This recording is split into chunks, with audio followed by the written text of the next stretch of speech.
students, my name is Mubashir Ahmed. I am here to teach you physics class 9. Dear students, हम इस lecture में new chapter start करेंगे which is called chapter number 6 work and energy. Last lecture में हमने chapter number 5 का last lecture discuss किया था जिसमें हमने डिस्कस किया motion of artificial satellites.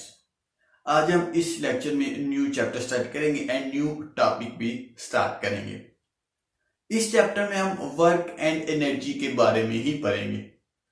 Form of energies, types of energies, ये सारे कुछ इस चैप्टर में हम पढ़ेंगे. आज जो हमारे पास लेक्चर है, आज जो हमारे पास टॉपिक है जिसपे हम इन डिटेल डिस्कस करेंगे वो है हमारे पास वर्क. 6.1 वर्क. डियर स्टूडेंट्स, एक बंदा है, एक आदमी है, वो 10 kg वेट जो है उसको होल्ड करके खड़ा हुआ है. हम अपनी जुबानी कहेंगे कि वो बंदा है, उसने क्या किया है? वर्क किया है, काम किया है. लेकिन जो साइंस है वो उसका मानना ये है कि उस बंदे ने काम नहीं किया. मेरी बात जरा ध्यान से देखें कि अगर एक बंदा जो है वो 10 kg वेट या जितना भी वेट लेके खड़ा हुआ है, हम कहते हैं कि वो काम कर रहा है, वो फोर्स लगा रहा है, ठीक है. लेकिन साइंस का कहना यह है कि वो काम नहीं कर रहा, वो रेस्ट पे है. साइंस क्या कहती है? साइंस कहती है ये कि अगर वो बंदा जिसने वेट उठाया हुआ है और वेट उठा के वो चल रहा है, वेट उठाया है, जाहिर सी बात है कि कोई फोर्स होगी जिसकी वजह से उसने वेट को उठाया हुआ है, और वेट उठा के वो डिस्टेंस कवर कर रहा है, वो मूव कर रहा है, दैट इज कॉल्ड वर्क. ठीक है. साइंस का कहना यह है कि यही वर्क है. अगर एक बंदा वेट उठाया हुआ है और वो चल रहा है, so that is called work. ठीक है. उम्मीद करता हूं कि आपको वर्क की एग्जांपल अच्छे से समझ आ गई होगी. अब हम क्या करते हैं, इसकी डेफिनेशन देखते हैं और फिर एक और एग्जांपल देखते हैं ताकि आपको वर्क की अच्छे से समझ आ जाए. ठीक है. डेफिनेशन की बात करते हैं. Work is done. Work done होता है व्हेन, कब? जब a force acting on a body, जब एक फोर्स एक्ट होती है एक बॉडी के ऊपर, ए बॉडी डिस्प्लेस, जब एक force acting on a body and it displace, और वो डिस्प्लेसमेंट कवर करती है, ये अपनी जगह से हरकत करती है. ठीक है. इन the direction of a force, जिस डायरेक्शन में फोर्स लग रही हो. वर्क तब डन होता है जब एक बॉडी के ऊपर फोर्स लगे और वो बॉडी डिस्प्लेस करे. किस डायरेक्शन में? जिस डायरेक्शन में फोर्स लग रही है. सो इस कंडीशन को हम कहते हैं कि हमारा वर्क डन हुआ. ठीक है. एक और एग्जांपल देखते हैं ताकि आपको वर्क की अच्छे से समझ आ जाए. एग्जांपल ये है कि ये हमारे पास एक ब्लॉक है, वेट है, कोई भी वेट है, ठीक है, मैस है. फोर्स जो है इस डायरेक्शन में लग रही है. क्या लग रही है? फोर्स इस डायरेक्शन में लग रही है. ठीक है. और कुछ ही देर बाद ये डिस्प्लेसमेंट कवर करेगी और ये बॉडी मूव होके यहां पे आ जाएगी. तो इस फैक्टर में क्या है कि फोर्स लगी एक बॉडी के ऊपर और उसने डिस्प्लेसमेंट कवर किया. So that is called work. Work के लिए जो है फोर्स एंड डिस्प्लेसमेंट जो है रिक्वायर होना चाहिए. ये दो चीजें फोर्स के लिए, वर्क के लिए रिक्वायर होनी चाहिए, एक फोर्स एंड एक डिस्प्लेसमेंट. तब हम कहेंगे कि हमारा वर्क डन हुआ. ठीक है. उम्मीद करता हूं कि आपको इसकी अच्छे से समझ आ गई होगी. अब हम इसके फॉर्मूले की बात करते हैं कि work is equal to force and displacement. Work जो है ये फोर्स और डिस्प्लेसमेंट के इक्वल है, इन दोनों के प्रोडक्ट के इक्वल है. और जो वर्क है वो डायरेक्टली प्रोपोर्शनल है फोर्स के, और वर्क डायरेक्टली प्रोपोर्शनल है डिस्प्लेसमेंट के. वो कैसे? यहां पे देखें कि अगर फोर्स ज्यादा होगी तो वर्क ज्यादा होगा, अगर फोर्स ज्यादा होगी तो डिस्प्लेसमेंट ज्यादा होगा, अगर डिस्प्लेसमेंट ज्यादा होगी तो वर्क ज्यादा होगा. सो ये जो है ये डायरेक्टली प्रोपोर्शनल है वर्क के। और फार्मूला वर्क ये है कि work is equal to F S. F means the force and S mean the displacement. ठीक है, अब हम नेक्स्ट पॉइंट की बात करते हैं। Work is a scalar quantity. Work जो है एक स्केलर क्वांटिटी है, इसमें डायरेक्शन का कोई लिंक नहीं है। ठीक है, जो वर्क है वो क्या है, एक स्केलर क्वांटिटी है।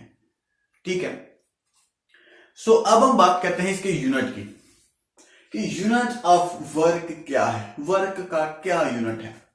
हमने यूनिट इसीलिए लिखते हैं कि उसकी क्वांटिटी वगैरह को हम कैसे डिस्क्राइब कर सकें, उस क्वांटिटी को, उस अमाउंट को हम कैसे डिस्क्राइब कर सकें। सो इसी फार्मूले से हम यूनिट को ही डिस्क्राइब करेंगे। वो कैसे डिस्क्राइब करेंगे, फार्मूला हमारे पास क्या है, W work is equal to F force and displacement. ठीक है, सो डियर स्टूडेंट्स, जो फोर्स है उसका यूनिट क्या है, हमने पिछले लेक्चर में डिस्कस किया था। फोर्स का यूनिट क्या है, इसका यूनिट होता है न्यूटन। इसका यूनिट क्या होता है, न्यूटन। ठीक है, और डिस्प्लेसमेंट डिस्टेंस, इसका क्या यूनिट होता है, इसका यूनिट होता है मीटर्स। ठीक है, इसका यूनिट होता है मीटर। सो वर्क किसके इक्वल हो गया, न्यूटन मीटर के। सो आपने देखा होगा कि जो जॉल है, जॉल जो है ये किसके इक्वल है, न्यूटन मीटर के। सो हम यहां पे लिखेंगे कि जो वर्क का यूनिट है वो है जॉल। वर्क का क्या यूनिट है, जॉल। The unit of work is जॉल। ठीक है, अब हम इसकी जॉल की ही डेफिनेशन यहां पे देखते हैं। The amount of work is 1 जॉल। एक जॉल वर्क तब क्रिएट होगा, तब डन होगा, जब एक फोर्स ऑफ 1 न्यूटन, जो एक फोर्स है, एक न्यूटन फोर्स जो है, डिस्प्लेस करेगी एक बॉडी को through 1 metre in the direction of force. 1 joule work तब डन होगा जब एक न्यूटन फोर्स एक बॉडी को डिस्प्लेस करेगी 1 मीटर। ठीक है, so this is called 1 joule. देखें यहां पे देखें कि ये स्टूडेंट्स, अगर एक जॉल वर्क जो है आपने क्रिएट करवाना है तो आपको 1 न्यूटन फोर्स जो है वो रिक्वायर होनी चाहिए, किसके लिए, 1 मीटर बॉडी को डिस्प्लेस करवाने के लिए। ठीक है, सो यही जो है इसमें लिखा हुआ है कि अगर एक बॉडी को अगर आपने 1 जॉल वर्क डन करवाना है तो आपको 1 न्यूटन फोर्स रिक्वायर होनी चाहिए, किसके लिए, 1 मीटर डिस्प्लेसमेंट कवर करवाने के लिए एक बॉडी के। ठीक है, इन दी डायरेक्शन ऑफ फोर्स, जिस डायरेक्शन में फोर्स लगेगी। ठीक है, सो उम्मीद करता हूं कि आपको वर्क की डेफिनेशन, वर्क का फार्मूला और वर्क की 2 एग्जांपल हमने बताई आपको, और लास्ट पे वर्क की quantities and unit, and last पे जो यूनिट की डेफिनेशन है उसकी अच्छे से समझ आ गई होगी। अब हम बात करते हैं इसी टॉपिक के अगले पार्ट की, वो ये है कि द कंपोनेंट ऑफ फोर्स। जो कंपोनेंट हैं फोर्स के वो क्या हैं। डियर स्टूडेंट्स, हमने रेजोल्यूशन ऑफ फोर्सेस के टॉपिक को इन डिटेल डिस्कस किया था, जो कि हमारे पास था 3rd चैप्टर में, ऑलमोस्ट 3rd या 4th लेक्चर। आप जरूर देखिएगा उस लेक्चर को, ताकि आपको रेजोल्यूशन ऑफ फोर्सेस की अच्छे से समझ आ जाए, और यहां पे जो हम कंपोनेंट फोर्स की बात करने लगे हैं उसकी भी आपको अच्छे से समझ आ जाए। ठीक है, हमने ये बात की कि जो बॉडी है वो उसी डायरेक्शन में मूव होती है जिस डायरेक्शन में हमारी फोर्स लगती है, लेकिन बाज़ औक़ात हमें ये सामना करना पड़ता है कि अगर हम जिस डायरेक्शन में फोर्स लगा रहे हैं हमारी बॉडी उस डायरेक्शन में मूव नहीं हो रही। वो क्या कंसेप्ट है वो हम यहां पे डिस्कस करेंगे। डियर स्टूडेंट, यहां पे देखें एक पाथ है ये वाला। ठीक है, जैसे कि हमने वहां पे पाथ बनाया, एक बॉडी है, वहां पे देखें कि फोर्स जो है वो पैरेलल मूव हो रही है, सॉरी पैरेलल एक्ट हो रही है, और जो डिस्प्लेसमेंट है वो भी पैरेलल एक्ट हुआ और यहां पे आ गया। लेकिन यहां पे जो है एक ब्लॉक है और यहां पे जो फोर्स एक्ट हो रही है वो इस डायरेक्शन में एक्ट हो रही है। ना तो ये फोर्स पैरेलल है और ना ही परपेंडिकुलर है किसके, बॉडी के। सो इसके लिए हमें इसके कंपोनेंट्स ड्रा करने होंगे। इसके लिए हमें इसके कंपोनेंट्स ड्रा करने होंगे। सो ये कंपोनेंट हमारे पास हो गया एफ एक्स कंपोनेंट और ये कंपोनेंट हमारे पास हो गया एफ वाई कंपोनेंट। ठीक है, और ये हमारे पास क्या है, एक फोर्स है। एफ एक्स कंपोनेंट है means that force acting on X axis. F Y components mean force acting on Y axis. क्योंकि ना तो एक्स एक्सिस की तरफ फोर्स है और ना ही वाई एक्सिस की तरफ फोर्स है। सो इसलिए हम इस फोर्स के कंपोनेंट्स को ड्रा कर ले।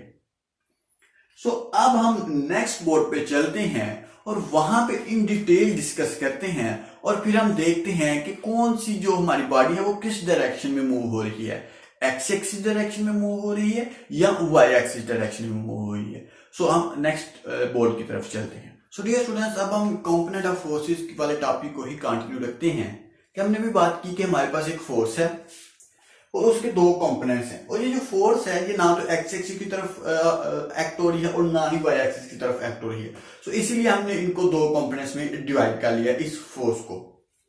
अब हम क्या करेंगे कि ये दो कंपोनेंट्स जो हैं, force on X axis and force on Y axis, इन दोनों को फर्दर डील करेंगे, इनको निकालेंगे कि फोर्स ऑन एक्स एक्सिस पे क्या फोर्स हो रही है और फोर्स ऑन वाई एक्सिस पे क्या फोर्स हो रही है। और हम कैसे निकालेंगे, हम निकालेंगे by using trigonometric ratio. Trigonometric ratio को यूज करके हम ये निकालेंगे। और उससे पहले ट्रिग्नोमेट्रिक रेशियो यूज करने से पहले हमें एक और काम करना है कि ये एक्स एक्सिस है ना, अगर सबसे पहले हमने एक्स एक्सिस की ही बात करनी है, सो ये जो वाई एक्सिस है इसको यहां पे लेके आना है। ये वाई एक्सिस को हम यहां पे ले आएंगे। सो एफ वाई यहां पे हो जाएगा, फोर्स ऑन एक्स एक्सिस और फोर्स ऑन वाई एक्सिस। ये हमारे पास एक कंप्लीट ट्रायंगल बन गई और ये इसके साथ जो है ये थीटा बन रहा है, एंगल बन रहा है। ओरिजिनल फोर्स का, फोर्स के जो एक्स कंपोनेंट है उसके साथ एक एंगल थीटा बन रहा है। सो यहां पे ट्रायंगल कंप्लीट हो गई। सो यहां पे हम ट्रिग्नोमेट्रिक रेशियो को यूज करते हैं। आपने एक और बात याद रखनी है कि जब भी आपने ट्रिग्नोमेट्रिक रेशियो को यूज करना है तो आपने ये जरूर याद रखना है कि वो जहां पे आप यूज कर रहे हैं वो एक ट्रायंगल हो। ठीक है, सो डील करते हैं F F x, force on X axis. Force on X axis की बात करते हैं। सो ट्रिग्नोमेट्रिक रेशियो यूज करते हैं cos theta. Cos theta use करते हैं। सो कॉस थीटा किसके इक्वल होता है, कॉस थीटा इक्वल होता है perpendicular, sorry, base over hypotenuse के। किसके इक्वल होता है, बेस ओवर हाइपोटेन्यूज के। सो यहां पे बेस क्या बन रही है, यहां पे बेस है एफ एक्स। एफ एक्स यहां पे बेस बन रही है और हाइपोटेन्यूज क्या है, ये वाला एफ, ये फोर्स है एफ, यहां पे एफ बन रही है। सो यहां पे जो फोर्स ऑन एक्स एक्सिस है वो हम कैसे निकालेंगे कि जो फोर्स ऑन एक्स एक्सिस है वो किसके इक्वल है, वो इक्वल है एफ एक्स ओवर एफ। ये आ गया। सो अगर एफ को हम यहां पे मल्टीप्लाई कर देंगे तो हमारे पास आएगा F X is equal to F cos theta, F cos theta. So ये जो फैक्टर है ये F F force on X axis है, वो किसके इक्वल है, एफ कॉस थीटा के इक्वल है। ठीक है, यहां पे देखें, ये हमने फोर्स ऑन एक्स एक्सिस निकाल ली। ठीक है, ये पहला पॉइंट हमारे पास। अब जो दूसरा पॉइंट है वो ये है कि फोर्स ऑन वाई एक्सिस अब हमने निकालनी है। क्या निकालनी है, फोर्स ऑन वाई एक्सिस हमने निकालनी है। सो फिर भी हम एक ट्रिग्नोमेट्रिक रेशियो यूज करेंगे। वो कौन सी ट्रिग्नोमेट्रिक रेशियो होगी, वो होगी साइन थीटा। साइन थीटा क्या किसके इक्वल होती है, साइन थीटा इक्वल होती है परपेंडिकुलर ओवर बेस के, परपेंडिकुलर ओवर बेस के। सो परपेंडिकुलर यहां पे क्या है, एफ वाई। ठीक है, और बेस क्या है, सॉरी परपेंडिकुलर ओवर हाइपोटेन्यूज के, ये होती है perpendicular over hypotenuse, sorry. So perpendicular ये है और हाइपोटेन्यूज ये है। Perpendicular equal to F Y और जो है ये हाइपोटेन्यूज है वो है एफ। सो यहां पे क्या आ जाएगा, ये एफ जो है यहां पे जाके मल्टीप्लाई हो जाएगा। तो हमारे पास आएगा F Y is equal to F sine theta. ये हमारे पास आ गया फोर्स ऑन वाई एक्सिस पे, ठीक है। तो अब हमें क्या देखना है कि हमारा जो ऑब्जेक्ट है वो किस तरफ मूव हो रहा है, हमारा ऑब्जेक्ट जो है वो किस तरफ मूव हो रहा है। सो आपने एक बात याद रखनी है डियर स्टूडेंट्स कि ये देखें, ये जो फोर्स है ना वो इसके साथ एंगल थीटा बना रही है। क्या बना रही है? Angle theta. सो हम लेट कर लेते हैं कि हमारी जो फोर्स है, जो डायरेक्शन है डिस्प्लेसमेंट की, वो ऑन एक्स एक्सिस पे है, फोर्स ऑन एक्स एक्सिस पे है। तो अगर हम फोर्स ऑन एक्स एक्सिस इस ऑब्जेक्ट की निकालेंगे तो फिर हम क्या, फोर्स ऑन एक्स एक्सिस पे निकालेंगे तो वर्क क्या होगा, यहां पे वर्क हम यहां से निकालने लगे हैं कि वर्क निकालना है, वर्क इसके इक्वल होगा, वर्क इक्वल होगा एफ एस। ये जो जनरल वर्क है ना, ये फोर्स है ये वाली और ये है डिस्टेंस है, ठीक है, ये जो इसने कवर करना है। यहां पे फोर्स हमने बात की कि जो फोर्स है वो किस तरफ मूव हो रही है, वो एक्स एक्सिस की तरफ मूव हो रही है। क्यों? क्योंकि ये फोर्स थीटा एंगल बना रही है विद एफ एक्स के, फोर्स ऑन एक्स एक्सिस पे। तो यहां पे हम लेट कर लेते हैं कि जो वर्क है वो डन हो रहा है on the direction of F x axis. तो यहां पे एफ की जगह हम एफ एक्स लिख लेंगे और साथ एक्स आ जाएगा। और यहां पे जो वर्क है वो फिर क्या होगा, क्योंकि फोर्स जो है वो एक्स एक्सिस की तरफ लग रही है, सो वर्क भी ऐसे ही आएगा। एफ एक्स की हम यहाँ पे वैल्यू लिख लेंगे। सो एफ एक्स की वैल्यू है एफ कॉस थीटा आएगा और साथ हमारे पास एक्स आ जाएगा। तो हम रीअरेंज करके ऐसे लिखेंगे एफ एक्स कॉस थीटा। ये हमारे पास एक वर्क आ गया जो कि इस फोर्स का है और अलोंग एक्स एक्सिस है। सो उम्मीद करता हूं कि कंपोनेंट ऑफ फोर्सेस की भी आपको अच्छे से समझ आ गई होगी। मैं दोबारा रिवाइज कर देता हूं आपको, और यहां पे भी आपको कोई कंफ्यूजन होगी जरूर पूछिएगा। देखिए हमने फोर्स ऑन एक्स एक्सिस निकाला कैसे? ट्रिग्नोमेट्रिक रेशियो से। ट्रिग्नोमेट्रिक रेशियो से हमने निकाला ये एफ एफ एक्स और फिर हमने एफ एफ वाई निकाला। हमने ये बात देखी कि हमारा जो ऑब्जेक्ट है वो किस डायरेक्शन में डिस्प्लेसमेंट कवर कर रहा है। हमने यहां पे देखा कि ये एंगल थीटा एक्स एक्सिस की तरफ बना रहा है। क्या बना रहा है? एक्स एक्सिस की तरफ। सो यहां पे हमने एफ की जगह एफ एक्स की वैल्यू निकाली, क्योंकि जो फोर्स है वो इस तरफ लग रही है, ठीक है, एक्स एक्सिस की तरफ लग रही है। सो इसीलिए हम यहां पे वर्क निकालिए अपना कि यहां पे वैल्यू पुट कर लिया एफ एक्स की। सो एफ कॉस साथ एक्स रीअरेंज करके हमने ये वैल्यू लिख ली। सो उम्मीद करता हूं कि आपको इस लेक्चर की अच्छे से समझ आ गई होगी। किसी भी बात की अगर आपको कोई कंफ्यूजन है तो प्लीज जरूर पूछ लीजिएगा, मैं आपको जरूर कमेंट करके बताऊंगा।